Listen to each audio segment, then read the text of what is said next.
Wow, you can share it.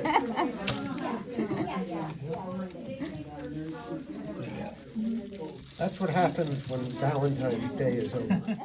We're going to do properties of materials at the extremes today. So hopefully a fun-filled romp through cool science. This is me. So physicist over here, engineer me. We deal with temperature extremes, pressure extremes all the time. And then that extremes change the properties of the materials that are used.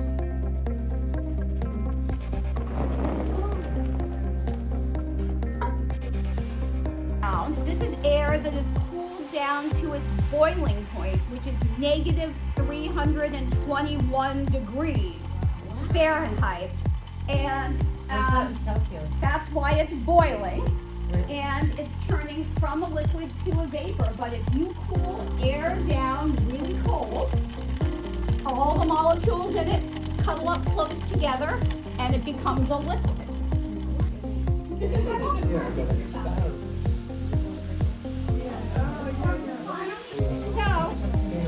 So Ren and I like to do magicians.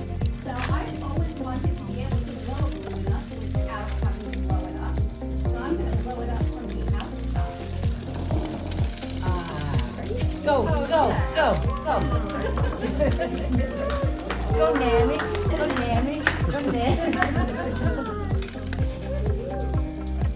She's winning. You can see the liquid rolling around in the very bottom. Yes, look at that. Liquefy the air inside the balloon. So if I leave it out here, it will eventually blow up.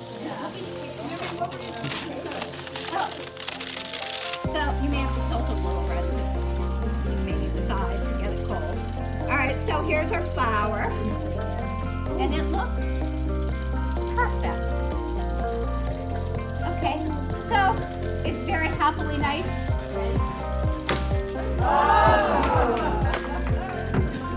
And to kind of tell when it's cool, when it boils less. All right, so it's boiling away right now. I don't know if can you guys see that?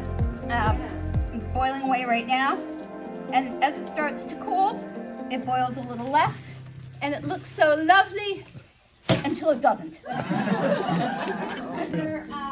Another one there. This one's not. That one's not cold. It's floating. He made it spin before. If you want to see it spin. Oh, there we go. There we go.